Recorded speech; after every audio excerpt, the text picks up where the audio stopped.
Well, thank you for the invitation. My talk I've made it a bit broader than just talking about pluralism. I want to talk about a different approach to economics as well. But I want to start with discussing what is neoclassical economics, because frequently you'll be told whatever definition you have is old-fashioned, out of date, or there's no such thing as neoclassical economics, all sorts of claims I've heard. And I'd say one way I can describe it, it's a chameleon. It changes all the time. And if you actually manage to get a 1960s or 1970s neoclassical economist into a time capsule and move them forward to 2000, they'd barely recognise what is called neoclassical economics today. Because if you go back to the 1960s and 70s, anybody doing a PhD, except me, was making a computable general equilibrium, that's what I stumble over, computable general equilibrium model, or CGE model of their economy. And that would be a multi-sectoral model. You describe productions involving lots of goods being used to produce lots of goods, and the idea is producing a vector of equilibrium prices and outputs today, not in the future, but the prices as they were today. Micro was important. Everybody believes micro, except anybody who knows something about the real world.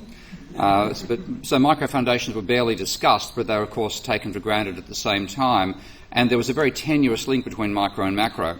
Today they have what they call dynamic stochastic general equilibrium. Notice the two words are consistent between the two different approaches, general equilibrium. And they're, rather than being intersectoral or multisectoral, it's intertemporal. The multisectoral approach has almost been abandoned. There's certainly no discussion of the dynamics of that in any of the models that I've seen in there. There'll be one or two, some would do that. They always have one or two that they can point to, but generally speaking, it's single sectoral. And it's working at a scalar equilibrium output and price trajectory through time. That's general equilibrium now means equilibrium over time, not equilibrium at a point in time for a multi-commodity economy. Micro foundations are crucial, and the link between micro and macro is now direct. So that would be completely foreign to a 1970s neoclassical. But the meta concepts are still there, and especially in microeconomics. And Yanis Varoufakis wrote a paper with Christian Asperger, which I think did a beautiful job of talking about what are the defining characteristics of neoclassical economics, even with all these changes. And the first one they said was methodological individualism. Everything is derived from the individual up. You have to start from the explanation of the individual and then go up to the level of the overall economy. That's one essential precept of neoclassical thought. A second is methodological instrumentalism, and that is that all behaviour is a means for maximising some utility function. Okay? That's, again, tends to be, the more you change how it's done, it's a prevalent assumption that's what agents in your model are doing, is maximising some preference satisfaction function. And the third is methodological equilibrium, which is one of the main ones I'll focus on today. And Yanis is rather disparaging here, and I'll be the same. He says, they pose the standard question, what behaviour should we expect in equilibrium? The question of whether equilibrium is likely, let alone probable, or how it might materialise, is treated as an optional extra, one that is never central to the neoclassical project. I just recently went through looking at two speeches by Janet Yellen and Ben Bernanke, and the extent to which they used the words equilibrium was so striking, I decided to put in one of those word clouds. And I think equilibrium was about the seventh and the ninth most common word, apart from the, of, and if, in the document. So it's a totally dominant concept in their thinking. And I had a fourth meta-axiom to the ones that Yanis and Christian put forward, and that is methodological barter. Fundamentally, the monetary system is seen as just an aid to barter, and you can safely neglect it, except for the times that you can't. Unfortunately, that happens to be now. But okay. So the recent history of macro, looking from the 1970s CGE through to 1990s, 2000s DSGE, has been dominated by what I would call it the subjugation of macro to micro. Okay. There's really isn't a case of integration, it's subjugation. Macro these days is applied microeconomics. And when you look at why it was done, you find plenty of, this is the beautiful thing about the modern era, you can find the literature trail that shows where these came from. This is a speech, I think, by Lucas when he was president of the American Economic Association, saying nobody was satisfied with ISLM as the end of macroeconomic theorising. The idea was we were going to tie it together with microeconomics, and that was the job of our generation. That was what was seen as a necessary thing to do. Now, there's two wings to this. I called it a dialectical tension in a Marxist fashion, but I realise it's rather like a bad marriage in a more modern fashion.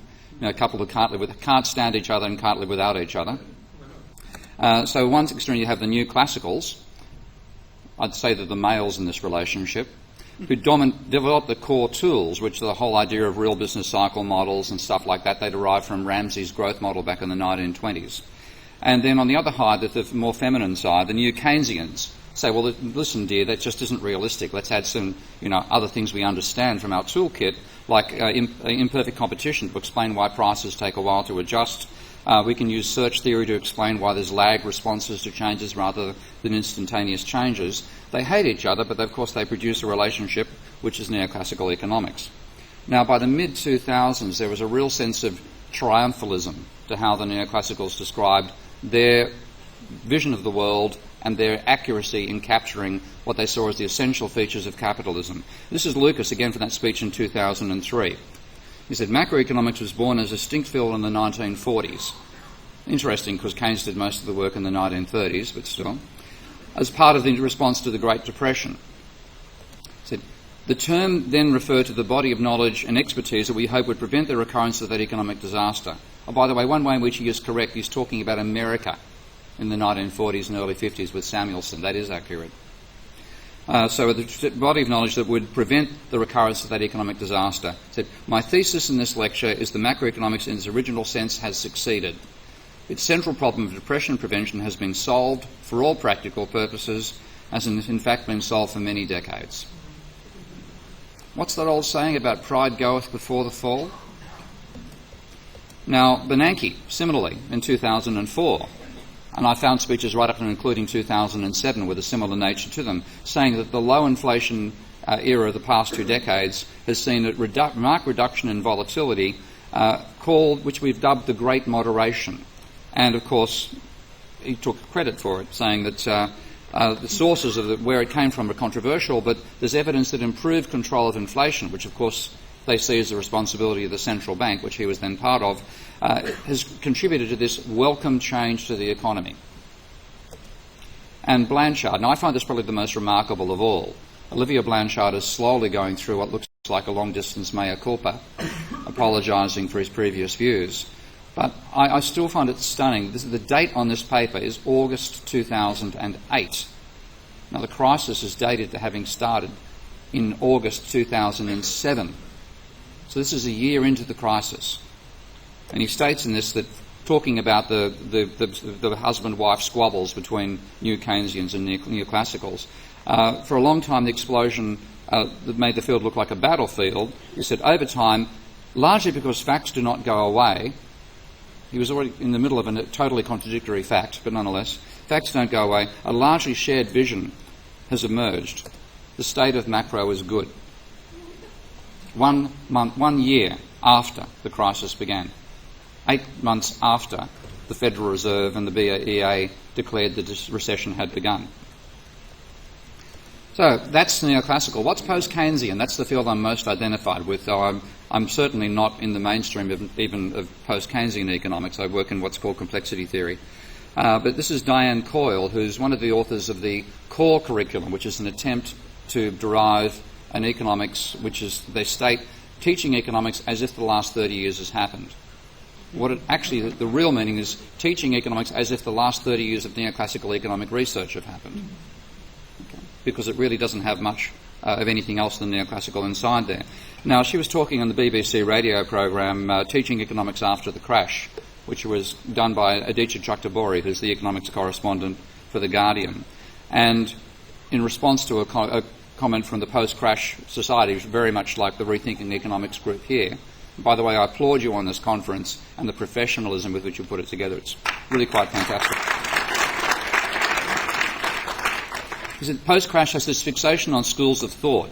He said, this idea that there's a monolithic neoclassical school that's dominated economic thought for the curriculum for a long time, that needs to switch to different schools, heterodox, etc., I think that's going backwards, she said. That's going back to the economics of the 1930s and these almost medieval scholastic debates about what your worldview was. Now, I heard to say that before we ended up having a debate with her, myself, and a physicist, a PhD in physics, George Cooper, who now worked in Goldman Sachs for a while, so he knows his maths and he also knows the inside of the bowel of the financial beast. And George and I were on the same side debating with Diane, as it turned out. And again, she's asked a question from the students in the audience, what about teaching post-Keynesian? And she said, I find it quite bizarre that there's a lot of reaching back to 70 or 100-year-old historical ways of thinking about the economy when the economy has changed so much. Now, I was sitting on stage at that point, and my reaction was to say, well, last time I checked, I'm only 60. But again, the perception that she has, and this is common amongst neoclassical economists, is that post-Keynesian means what Keynes wrote for breakfast after he wrote the general theory. That's 80 years out of date. No, it's an alternative and I think realism-oriented approach to economics. It's got its own flaws. I'm critical of it in many ways, but nowhere near as much as I am of neoclassical economics, but there's lots to be fixed up. And it really began as a breakaway from the mainstream when John Hicks developed the ISLM interpretation of Keynes. Now, most people don't know this, and I'm trying to get various neoclassicals to read it, but Hicks himself ultimately declared himself to be a post-Keynesian. He broke away from the mainstream, and notice the journal in which this paper was published, which is why most neoclassicals don't know it exists. In 1981, he wrote a paper called ISLM, an Explanation, and published it in the Journal of Post Keynesian Economics, because largely debates with the founder of the journal, Paul Davidson, led him to reconsider the model and decide it was useless. And I think it should be actually titled ISLM, an Apology, if you read it. Please do read it. Now, the post-Keynesian school has a structural approach to economic modelling. Rather than starting with a set of a priori notions about people's behaviour, it's talking about the structure of the economy and how that largely determines what happens in the economy. And it's also a bit of a chameleon. If you look back in the 1960s and 1970s, it was all input-output matrices, vertical models of production, Koleski and growth cycles, etc., etc. Now it's dominated by what's called stock flow consistent modelling and also endogenous money. I'm a major contributor to the second, a partial contributor to the former. And it has a set of meta-axioms as well. And the first is that realism should drive modelling. Don't make unrealistic assumptions. And when neoclassicals say assumptions don't matter, what they're really saying is keep your hands off our assumptions. Okay? They don't want them challenged. So, for example, uncertainty cannot be equated to risk and is an essential feature of reality. So a major part of the philosophical discussion is how does one handle uncertainty? What does that actually mean? And how do you bring it into modelling as well? Models of production are structural. You start from saying you need factories to produce output and start working in that sequential way. Work in terms of social classes rather than individualism. And this has been justified by, of all things, a leading theorem in neoclassical economics, known as the SMD theorem, after the initials of its people who rediscovered it in the 1970s, Sonnenschein, Mantell, de Breu. But it shows you can't get a downward sloping market demand curve when you have heterogeneous agents and heterogeneous commodities. Complexity rather than equilibrium.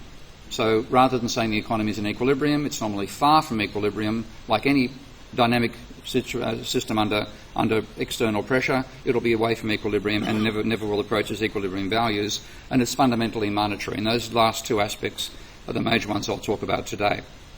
But it also has a very strong history of critiquing neoclassical economics, and neoclassical economics has an equally strong history of ignoring the critiques. Well, let's take a look at some of them. Back in the 1960s, Piero Sraffa reasoned that you could only actually add up the amount of capital by reducing capital to dated labour.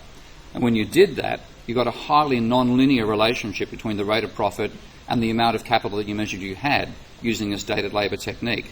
And what it meant was the neoclassical theory argues that the rate of profit depends upon the amount of capital, marginal productivity theory of income distribution. Instead, what Sraffa showed is the measured amount of capital was a function of the rate of profit in a very non-linear way. So you couldn't argue that profit was a return to the capital's return in the same way that you get the idea that workers get their marginal product. It had to be a surplus. And Samuelson actually conceded defeat in that debate. This is one thing which again annoys me immensely about neoclassicals, who, if they even have heard of the Cambridge debate, and most of them haven't, think they won it. Well, Samuelson was on the conservative side, and this is how he summed it up in the Quarterly Journal of Economics. If all this causes headaches for those nostalgic for the old-time parables of neoclassical writing, we must remind ourselves that scholars are not born to live an easy existence. We must respect and appraise the facts of life. Well, they haven't, and he didn't really either, but at least he admitted it in one paper. There's also another area that's unknown to most neoclassical economists. The general equilibrium models always tended to be unstable. There's tended to be a mathematical property of matrices that explains why. Because production involves positive or zero amounts of other commodities, you have a positive semi-definite matrix, meaning that all entries are either equal to or greater than zero in your input-output matrix, and you therefore get an unstable system either in prices or in quantity, because they both depend upon the matrix and the inverse of the same matrix. And if I mentioned the Sonnenschein-Mantel-Debreu theorem again, if you have individuals, all of whom have precisely neoclassical consumption functions from which you could derive precisely neoclassical downward sloping demand curves, the market demand curve you get out of that can have any polynomial shape at all. Now, that does not mean that in the real world demand curves are polynomial, which is how I've seen some neoclassicals react to this criticism. It's simply saying neoclassical economics does not have a theory to explain one of its central concepts, which is downward sloping market demand curves. They don't have an explanation. Something left out of the model has to explain it, and my candidate would be income distribution, which they don't include as an argument in the nature of demand setting. And I've written my own critique of perfect competition, which is neither perfect nor indeed able to exist, but it still dominates how neoclassicals think. So I see economics, in that sense, neoclassical economics, as an anti-mathematical discipline. A lot of people think that critics of neoclassical economics are anti-mathematical. No, I think neoclassical economics is anti-mathematical. Because if you had a mathematical response to these various critiques, for a start with Schrafer, that would have been the end of the idea of using marginal productivity theory to explain income distribution. You wouldn't have to wait 50 years for Piketty to do it instead. Profit would instead be seen as a surplus, which is the way the classical school treated it. Methodological individualism would be out the window, and equilibrium as well, because since you have non-equilibrium dynamics as an essential part of an input-output system, price formation has to also be non-equilibrium. You can work with the abstraction of a single commodity at various times, but when you go multi-sectoral, it's necessarily non-equilibrium. Individualism has to go because you can't aggregate from individual behaviour, which fits neoclassical rules, to collective behaviour that fits those same rules. And I see this as being, if this had been how the Pythagoreans reacted to finding out that the square root of 5 was an irrational number, we would still be sitting on marble seats, and I wouldn't be using a microphone. So this would have, in other words, mathematical discovery should have transformed neoclassical economics into something much richer. But instead the reaction has been to ignore the lot. They still use marginal productivity theorem in a rather altered form, but it's still there. They still assume equilibrium in a DSGE form, and they have this travesty of the representative agent. And even when they have heterogeneous agents, they normally whack workers and capitalists together and have them differing on how patient they are and things like that, rather than class basis of income and so on. So I see it as a fundamentally anti-mathematical school. And I describe what they do as being driven by a set of preordained beliefs, a teleology, a telos, as the Greeks call it, that dominates the development rather than being driven by mathematics. And what they practice is not mathematics, it's mythematics.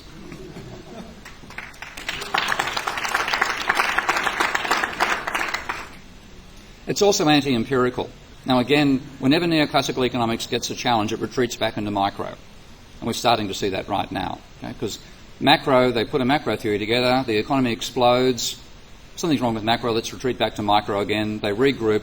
It's a bit like a groundhog going into the ground and coming back up when the sun comes up again. So they had this utility maximising explanation of behaviour.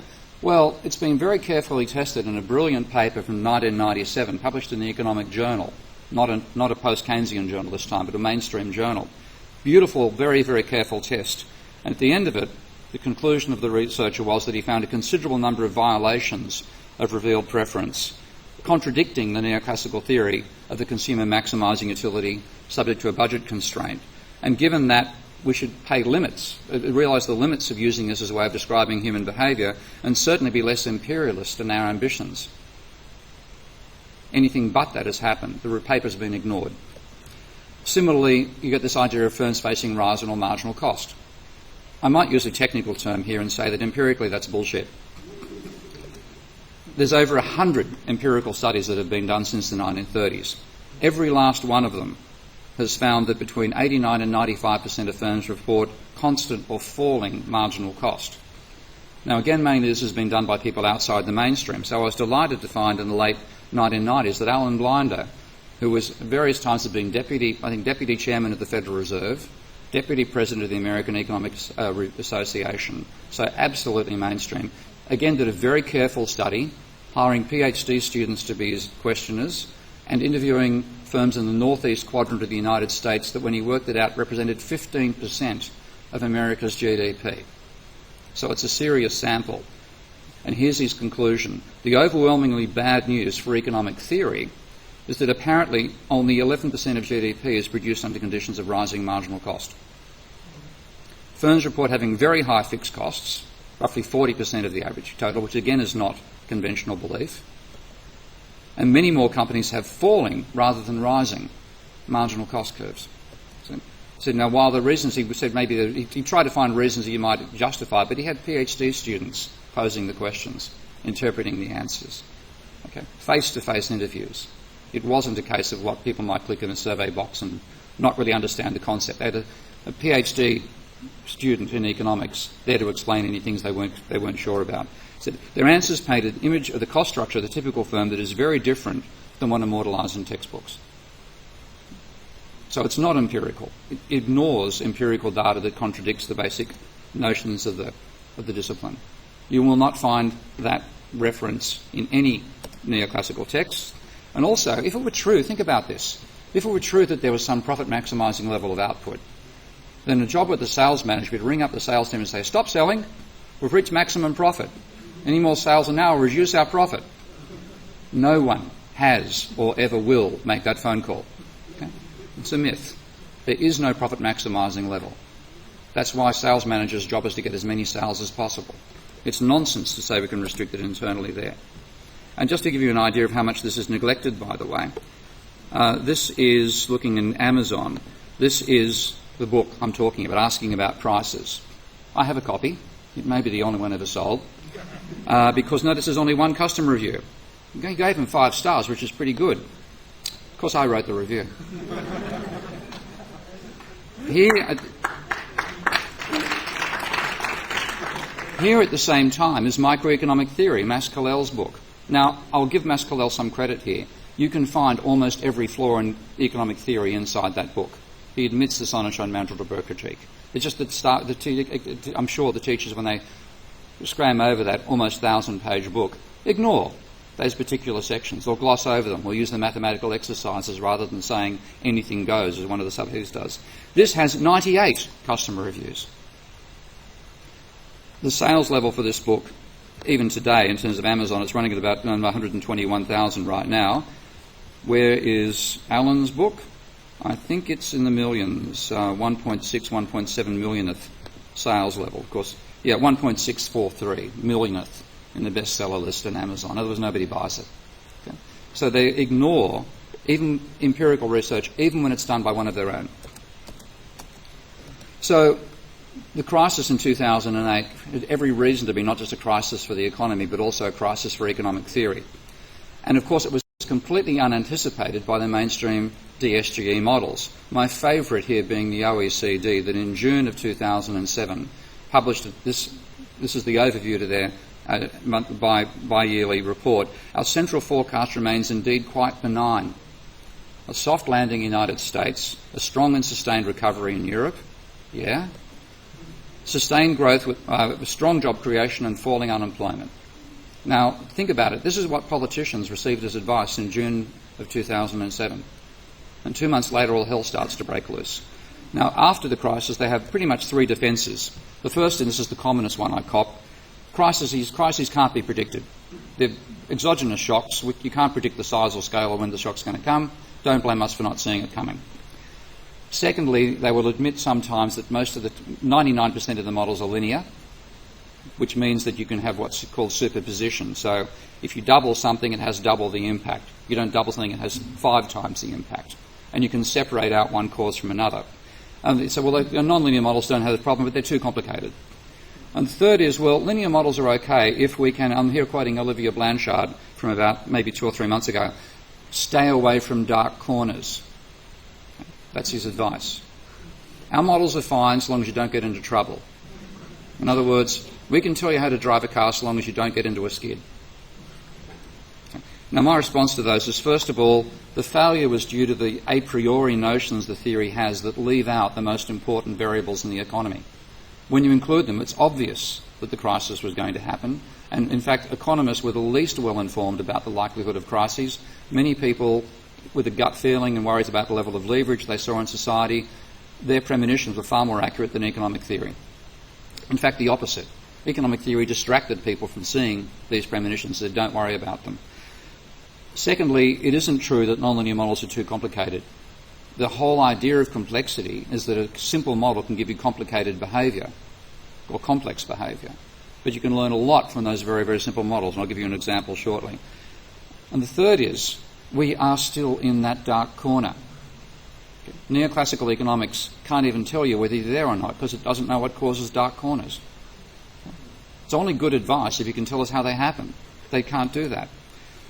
So you've got to know how they're created, and they don't have an idea of it. So what's their explanation for the crisis? Well, they haven't got one for this yet, but give it 30 or 40 years and somebody called Ben Bernanke, Mark II, will come along and say something like what Ben Bernanke, Mark I, said about the Great Depression.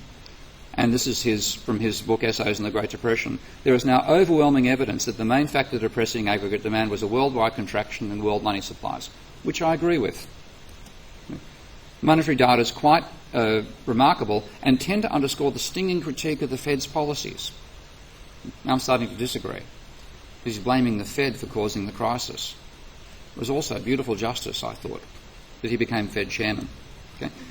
Now, in another talk, he's giving a talk at the 90th birthday of Milton Friedman, and he ended up by saying, "Let me end my talk by abusing slightly my status as an official representative of the Federal Reserve. I'd like to say to Milton and Anna, regarding the Great Depression, you're right, we did it. We're very sorry. But thanks to you, we won't do it again." Whoops. And he's in the chair at the time, of course. So without warning, I've got that in inverted commas deliberately, the economy collapsed after the Great Moderation. So if you chart inflation and unemployment, which are the two indicators they're looking at, you have this wonderful period of diminishing cycles. Each peak, as you notice, in unemployment is lower than the previous peak. Inflation's also trending down. Then bang, the crisis hits, unemployment rockets up, and inflation temporarily becomes deflation before the huge rescue efforts pumped in. Then trending back down again, of course, which is now getting close to zero, if not already zero in America. So why didn't they see it coming? What were they missing? Well, there's a set of false priors that really they demonstrate. The first is money doesn't matter. The fundamental, and this is why I say it's a methodological barter, is an essential part of neoclassical economics. According to the core theory, money should not cause real disturbances. Money should only cause monetary disturbances. And that was part of micro, but it wasn't part of macro until we got Lucas critique coming along, so-called Lucas critique. So with micro, you're told this idea of money illusion. If you work out somebody's preference, show them preferences and difference curves, that stuff that I've shown doesn't empirically work, but who cares? Let's use it anyway. You use the indifference curves to describe preferences. You whack a budget line on top of that. You then tell students double all prices and double incomes. What happens? Nothing, sir. Okay, therefore, anybody who thinks money matters is suffering from money illusion. Now it's embedded in macro right from the outset. And again, if you go back to look at Lucas and Sargent, where these ideas came from, I think this is Lucas writing saying that if you look at the cyclical correlation between real output and prices, so this is a relationship. Imagine there's a volatile demand curve with a relatively stable upward sloping supply curve. But he said this point is a paradox because assuming the absence of money illusion, so the micro concept is in there straight away, that implies a vertical supply curve. So therefore the puzzle is, how do monetary fluctuations lead to real outcomes, because according to the theory, demand fluctuations of a purely nominal nature should lead to price fluctuations only. So it's embedded right in the ground that this stuff should just cause price changes. Monetary disturbances, the monetary system, should only cause ups and downs in the rate of inflation. It shouldn't really affect real output like it manifestly did in 2008. The second false prize related to this, and that is that debt doesn't matter. Private debt doesn't matter. They obsess about government debt, the wrong one, and they ignore private debt. Now, the reason for this, I'll show you a couple of examples of why. Bernanke, again, from his essays, effectively dismissing Irving Fisher, who had what he called the debt deflation theory of Great Depressions. He tried to rework Fisher into a more neoclassical guise, but fundamentally he rejected Fisher's argument. And he said the idea goes back to Fisher about a dynamic process with falling asset and commodity prices, creating pressure on nominal debtors, forcing him into distressed sales, further price declines, etc., etc. He admitted it affected Roosevelt, but he said Fisher's idea was less influential in academic circles because of the counter-argument that debt deflation represented no more than a redistribution from one group, debtors, to another group, creditors. Now, take a good look at that. I hope you're realistic enough to realise there's something wrong there. Even if it were right that it's a redistribution, the whole thing about people going bankrupt is they do not pay their debts.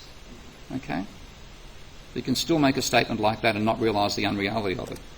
He said, absent implausibly large differences in spending propensities, pure redistributions, which is how debt is seen. A saver lends to a borrower, should have no significant macroeconomic effects. So he didn't even analyse empirically, and the data was there, Fisher's argument. And it's maintained today, even after we've had a crisis, which people, even neoclassical economists, have to say debt played a role in this. The reason is they have what's called the loanable funds model of lending, and this is quoting from Paul Krugman now. So think of it this way: when debt is rising, it's not the economy as a whole borrowing more money.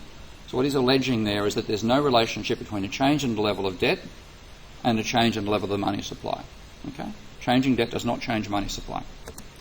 It's rather a case of less patient people borrowing from more patient people.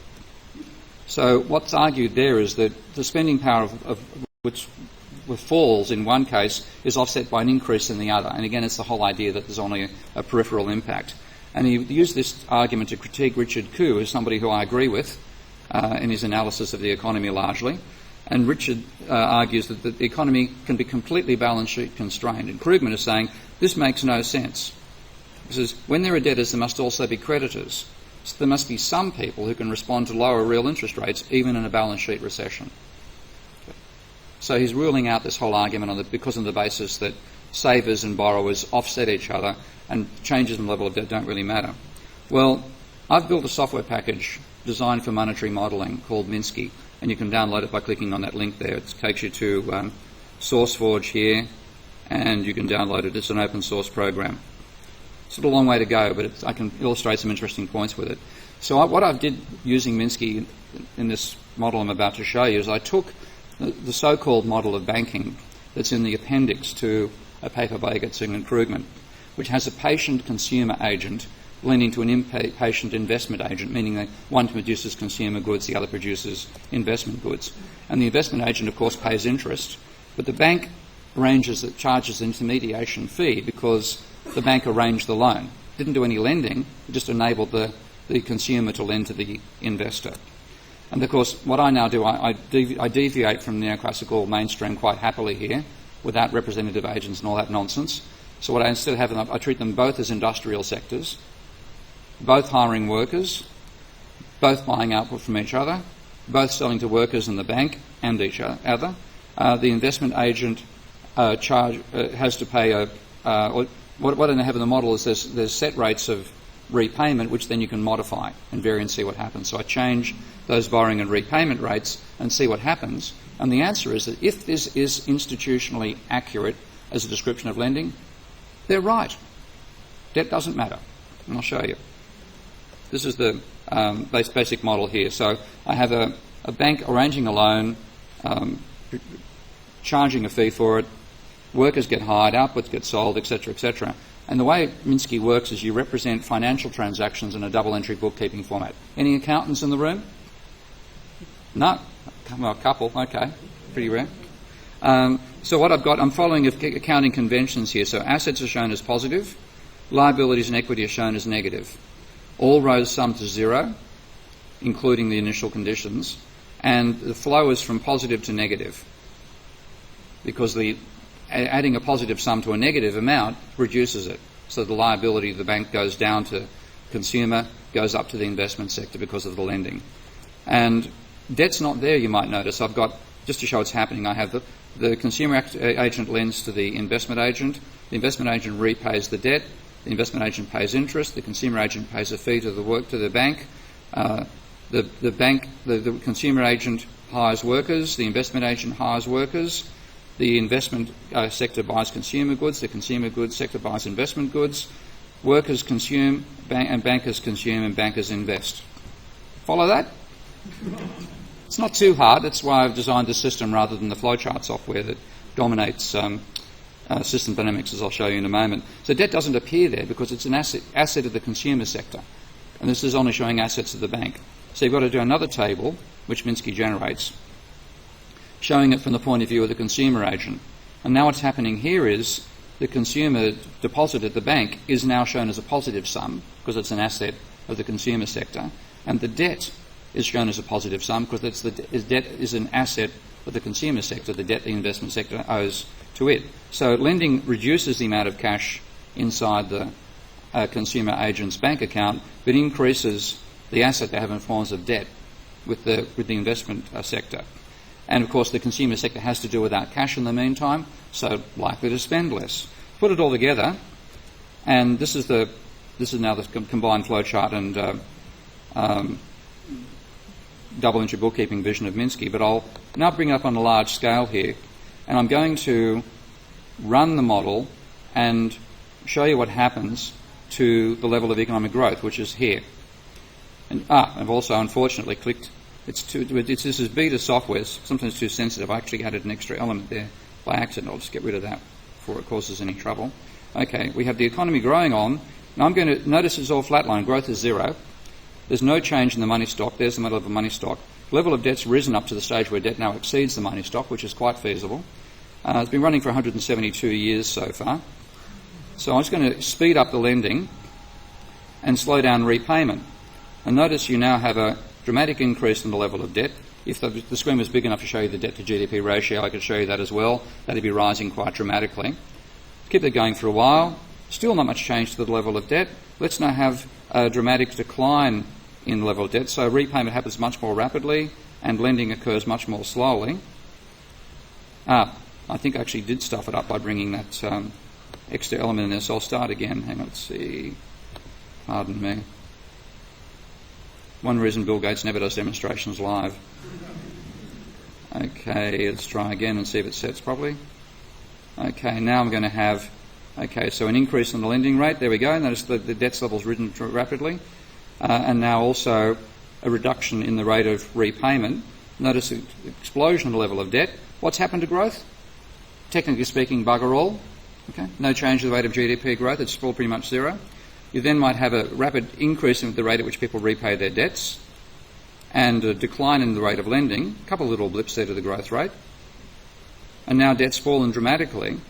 But overall, not much has happened. You can see just over in the corner here, this is GDP, which has been, for 250 years, has been running at an average roughly 200, ups and downs, but no particular change. So that's showing the argument that making these dramatic changes to the level of debt really has little impact upon the economy, unless you hit the zero lower bound, etc., which I didn't model there. So why doesn't debt matter? Well, I'm going to take a look at it. This is going to push the brain cells a bit. I'm sorry about that, but we'll see how you cope. Consider a three-sector model of the economy. I'm not going to say what the sectors are, just labelling S1, S2 and S3. Expenditure that's not financed by debt, I'm going to show in capital letters. This is, therefore, spending you do using your current amount of money, wherever the money may have come from. Whereas debt finance expenditure I'll show with lowercase letters. So if you borrow money from anywhere, another agent or from a bank, it'll be shown in lowercase. And I'm going to look at three situations. One where you can't borrow at all. One where you can borrow but only from other sectors, which is loanable funds. And the third where you can borrow from a bank, which is the endogenous money case. Now, the first case you might call Say's law, but in fact Rather than supply creates its own demand, its demand creates its own supply. And if I put this table together, the horizontal elements are the spending, and the diagonal elements are the spending, and the off diagonals are the recipients of that spending. So the negative sum is aggregate demand. And the sum of the off diagonal elements is aggregate income. So it shows the equality of the two. Now you look at the two, you can tell obviously that aggregate expenditure is identical to aggregate income in that situation. That's nothing remarkable. So if you do use a symbolic logic program to add up the columns, that's what it'll give you, of the elements. Now loanable funds, I'm going to have Sector 1 borrowing A plus B from Sector 2 and then spending A plus B on Sector 2 and 3. And I could make them different, but it's easier to stick with the same letters. So Sector 1's funds for spending rise by A plus B, while Sector 2's fall by A plus B. So when you put that together, you now have terms in the change in debt turning up as part of the argument, but they cancel out. What about a bank lending? Well, a bank lends by creating an asset on one side of its book and a liability on the other. And what we're looking at here is the liability accounts of the banking sector. That's what deposits actually are. So the assets and the liabilities of the banking sector rise equally, and it increases the spending power of Sector 1 without reducing the spending power of any other sector. So let's put the mathematics there. What I now have, you notice the A plus B is on this row, but it's not on the next row because the money is being created by the bank lending. So you do your sums and you find that change in debt turns up at both aggregate demand and aggregate income. So the aggregate outcome for both income and expenditure is greater than if there were no borrowing. And equally, if that's a negative, if people are paying their debts down, it's smaller. So changes in the level of debt cause an equal instantaneous change in expenditure and income. And I can actually show that by modifying the model, because I can go back to that model now. Let's hope I don't stuff this up. It's so easy to make a mistake when you do these things live.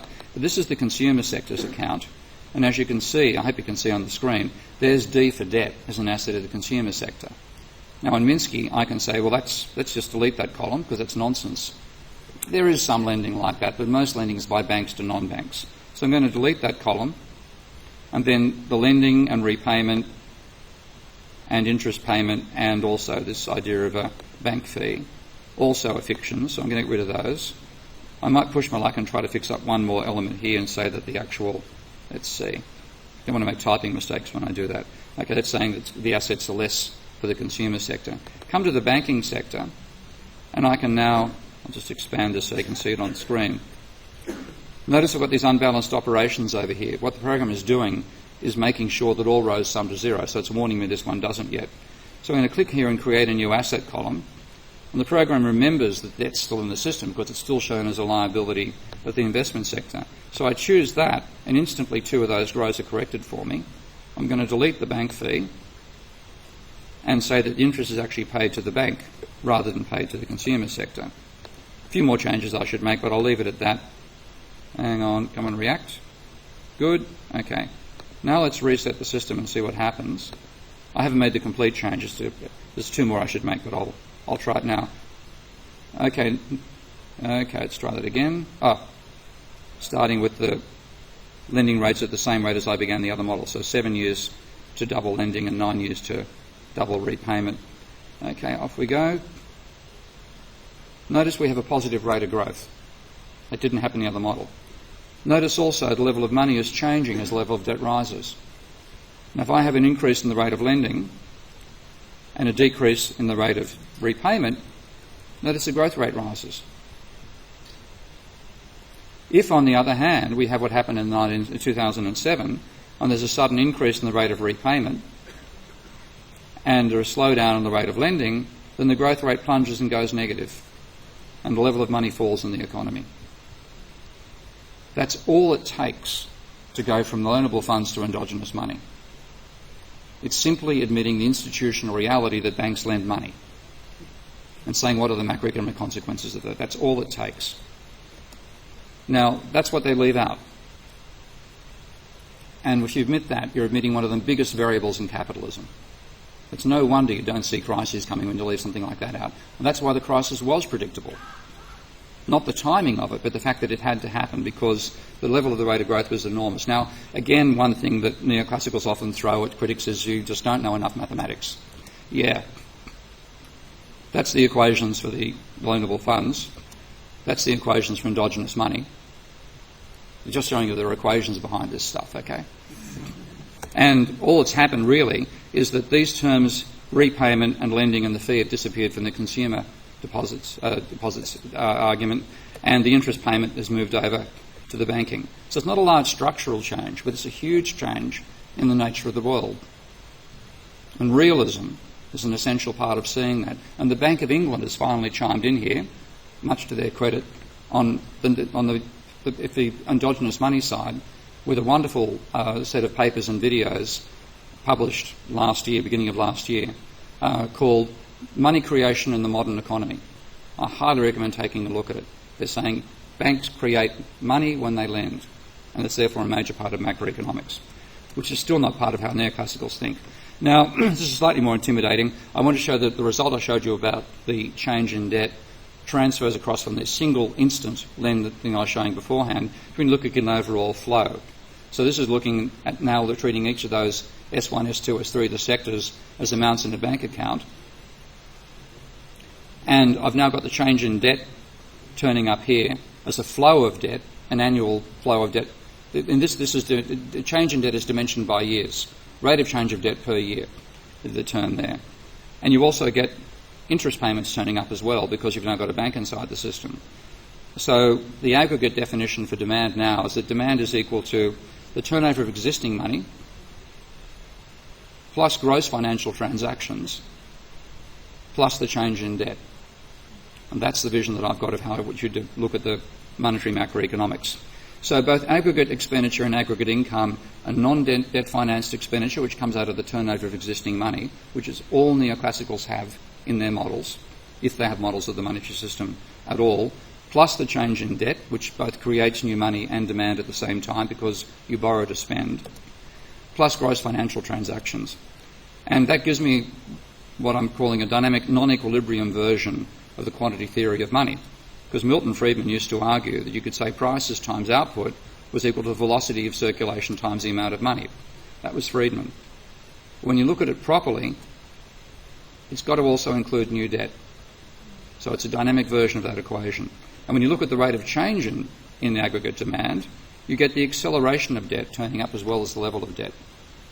So these are the factors I was looking at before I'd worked out all the mathematics properly, but with the intuition right that these things mattered. That made me aware crisis is going to happen when I look at the data for the first time in a long time in December of 2005. So that's the huge omitted variable in mainstream economics. No wonder it didn't see the crisis coming. Leave that out, there can be no crisis, fundamentally. So it's not unpredictable, it's ignored.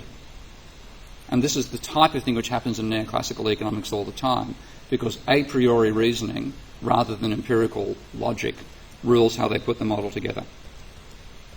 So if you look at their thinking again, their argument was, well, aggregate income is identical to aggregate expenditure, and therefore change in debt only redistributes.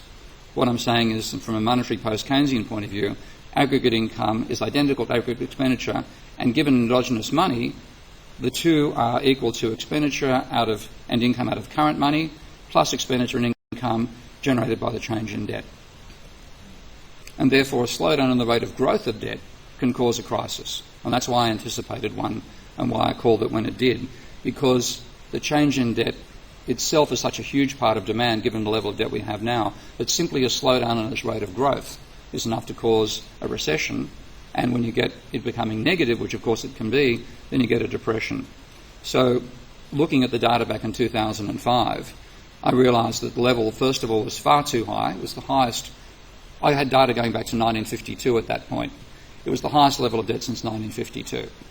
I didn't know how it related to the Great Depression level, but it was certainly the highest in the post-war period.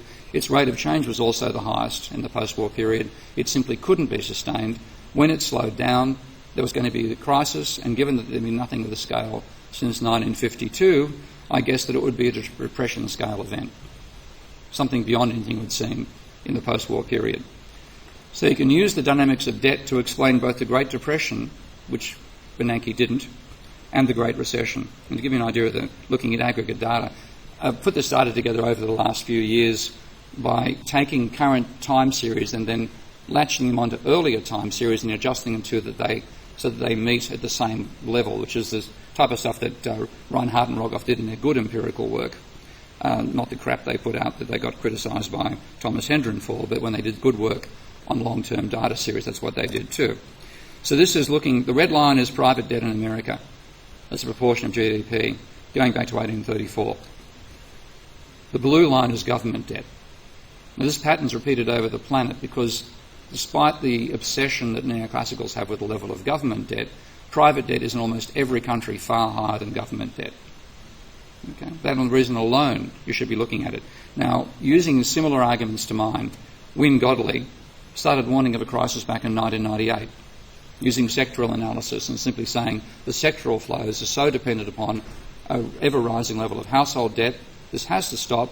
When it does, since the budget deficit won't grow by as much and the trade deficit won't fall enough to match it, there'll have to be a recession. So he began warning of one in 1998 and repeated and changed the argument, but because it just took so long to get there, I started making my warnings in late 2005, so say 2006. And notice what happened to the debt levels. Rose and then came down. The only time it's ever looked like that before is the Great Depression, various other booms and busts in the 19th century. So when you take a look at the rate of change, then you can explain the beginning of the crisis. This is looking now at the data from the 1920s, annual data, so it's not quite as smooth, as accurate rather, but you can see the negative correlation between the two.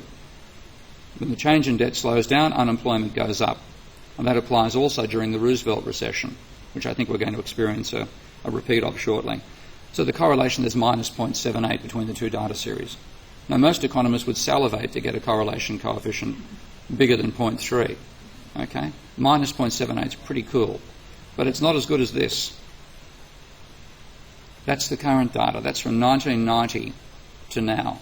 And the correlation coefficient between the level of unemployment and the rate of change of private debt is minus 0.93.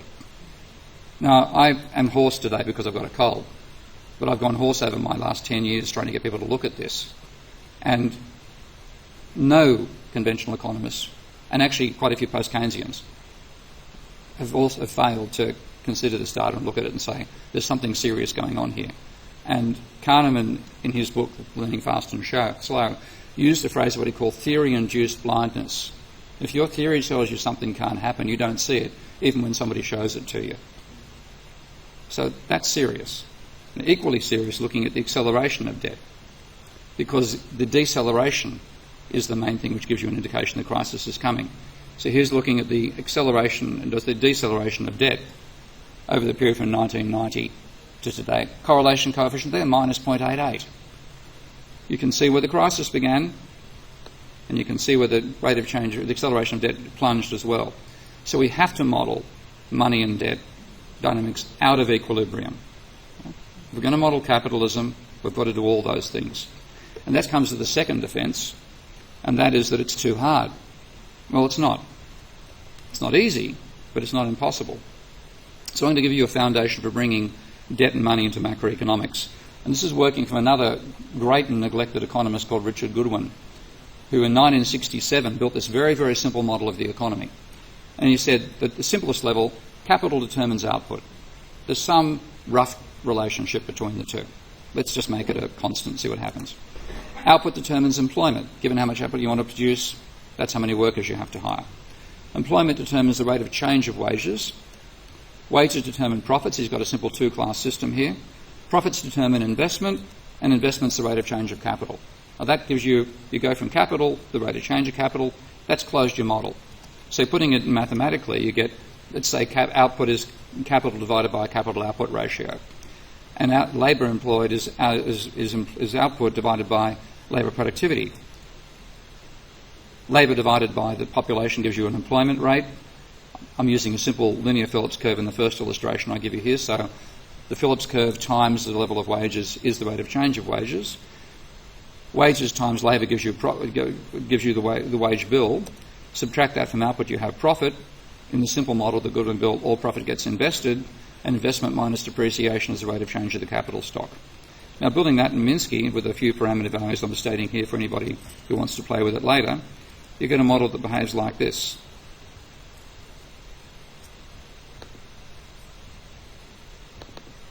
So quite a model. I'll slow it down a bit because it runs fairly rapidly. And what you get is a non-equilibrium system. The equilibrium is actually what they call marginally unstable. Pardon me, picking unstable. My knees are sore because I've damaged my knee running recently. So you get cycles that repeat forever. So that's an initial model. Trying to find where my mouse has got to. There we go. Okay. So that's a starting point. Now, I added the realism back in 1992 when I first built the model I'm about to show you. The capitalists don't invest all their profits. They invest more during a boom and less during a slump. And they finance it by borrowing money. But initially I'm just going to bring it in and have investment also being a linear function of the rate of profit, and then ignoring the issue of money for the meantime, put in the parameters needed to run that, and what I get is again a cyclical model, exactly the same cycle. They're slightly steeper. But I add a bit more realism and say, well, when they want to invest more than profits, they borrow money from a bank. And the bank then charges interest. 2 more bits of realism. That means I've got to have an equation where profit is net of interest payments as well as wages, and the rate of change of debt is investment minus profits. And putting those parameters in here, the model I get has a rather different behaviour. And I'll just show it to you again. So it's exactly the same model as you said a moment ago, just with a section down here added that includes paying interest on outstanding debt. When you simulate this model, and this is why I say simple models give you deep insights, because when I finished this paper, when I wrote it first time, I ended with a rhetorical flourish inspired by the mathematical properties of this model. And I wrote it to model Minsky's financial instability hypothesis. But this was not part of Minsky's prediction. What happens, notice the size of the cycles in employment. They get smaller for a while. If you're looking at that, your inclination would be to believe, oh, the economy is getting less volatile. Notice wages share is cycling down. In this model, wages are the main determinant of cost of production. So if I had inflation in the model, and I'll show you that in a moment, inflation would be falling as well. You'd see a great moderation coming your way. Keep running it for a while, notice what happens. The cycles start to get bigger. Now that cannot happen in a linear model, let alone an equilibrium one. So I finished with a rhetorical flourish saying that a period of tranquility in a capitalist economy will be a lull before the storm. Well, I had no idea how realistic my model was going to become. But that's what actually happened. There's the declining volatility, then the increasing volatility, and there's the increasing debt level, private debt, and declining worker share of outputs or rising inequality. So it's all tied together in one incredibly simple model. And that's without bringing any nonlinear behavioural functions inside there. When you do, you get more realism, and I'll show you that in a moment. But you look at the mathematics as well, and again people say, why mathematics? Robert Skidelsky, who's a colleague and friend and equally a critic of neoclassical economics, is against us having too much fun using equations. And I say, well, let's actually look at this verbally. Can you interpret the core equations here? And you can interpret them verbally. And the first one comes down to the employment rate will rise if economic growth exceeds the sum of population growth and labour productivity growth. That's a truism. That will happen. It's a factual statement. The second one says the wages share of output will rise if wage demands exceed the rate of growth of labour productivity. That is also a factual statement. And the third one I added there is the private debt to GDP ratio will rise if the rate of growth of debt exceeds the rate of economic growth. That is also a fact. Simple truisms. What you see when you put them together in the mathematical model is those complex results which forewarn of a crisis. So you need the mathematics as well. Those three statements alone wouldn't let you know what was going to happen. You've got to put it in a system which can simulate it, which is what complex systems is all about. So here's the model now shown in 3D. What was actually happening in those cycles beforehand is the behaviour you can see there. That's with nonlinear functions in it, so they're slightly more constrained than the ones I showed you in that simulation. Here's the American data.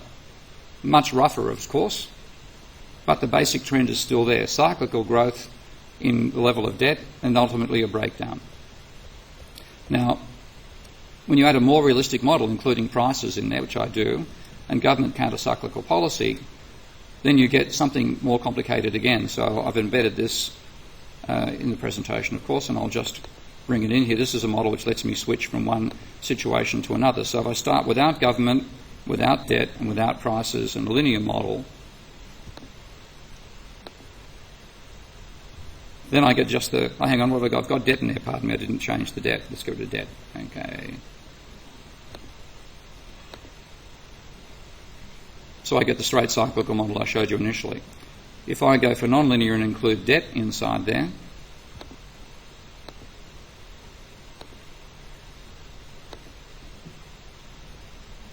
then I get the same basic dynamics I showed you in the first model of a collapse. Cycles in wages share, cycles in employment followed by a collapse. But much more extreme than we actually saw happening. If I include prices inside there,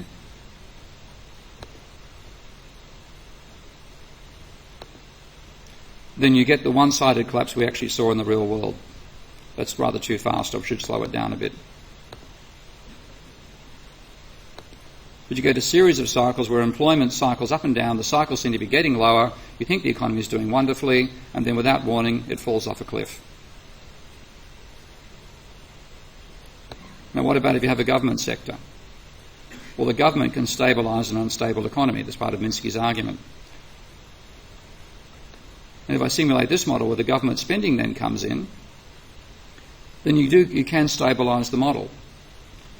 But this is another reason why complex systems matter, because a politician looking at that would say, oh dear, the level of government debt's too high. The government debt is the black line here. It's exceeding 200% of GDP. Actually, what is it reaching now? Let's see. Government debt level, 110% of GDP. Obviously too high. Okay? So the obvious solution is to become less responsive to the level of unemployment. So let's actually make the unemployment rate you react to much lower. Tolerate a higher level of unemployment, pardon me, a lower level of employment.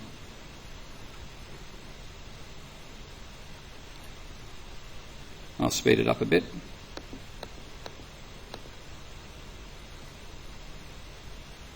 And oh dear, rising level of debt. Oh, we better be less responsive still. Oh dear, the economy has crashed. So complex systems teach you sometimes that doing something directly is not going to work. And my analogy here is driving a car. If you're an amateur driver, and I call myself an amateur driver, and I got into a skid going around a corner when I was turning left, my reflex will be to turn left harder. A professional driver who gets into a skid turns right, because to control the skid going around the corner, you turn into the skid, not the direction you want to go. So what we've got is economists training neoclassical economists, training politicians to be amateur drivers of the economy, leading to us crashing it all the time with the fixation on austerity and so on. So those are the dangers of having the neoclassical theory dominating economics, which is why we need to learn more than neoclassical economics. It'd be far more technical because it had actually used 20th and 21st century mathematics. The neoclassicals have invented a stylised version that still hangs back to the 19th century. But we need, in the meantime, to do what your student movement is calling for, which is to learn a wide range of schools of thought. There is no way that neoclassical economics deserves the one thing it criticises most in the economy, which is a monopoly. It's got a monopoly of thought now. It has shown it doesn't deserve it. In the meantime, let's learn a wide range of schools of thought. Let's reduce the amount of time wasted on micro. Let's do some empirical work instead. So economics has to grow up. It has to dump a fetish for the equilibrium, which I'm not going to call it a science because it's not. So I say all of the disciplines have abandoned equilibrium as a core piece of thinking. Use the far from equilibrium methods that are commonplace in genuine sciences these days. Dump methodological individualism. They've proven it doesn't work. What we have instead is complexity in emergent behaviour.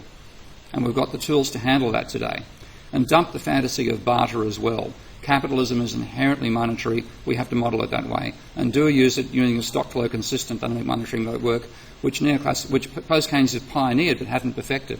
So believe me, if there are neoclassicals out there with good technical skills and they can break themselves away from thinking in equilibrium terms and using optimising agents and all that nonsense, they could actually help in improving the quality of the tools. But I'm also working with engineers and nuclear physicists, so I know it'll be done properly, just in case the other way goes. So it's all possible. The simulation tools that I've shown you that I built there, I was copying, in terms of the use of flowcharts to build the systems, software that's been around for 30 years. Extremely expensive, high-quality commercial software. There's multi-agent modelling as well that's feasible these days with a range of systems that exist. And big data is also now becoming part of the way we analyse a system. The data becomes the model in that sense. So that's what we should be doing. And if it's not being done at your university, come to join me at Kingston. Thank you.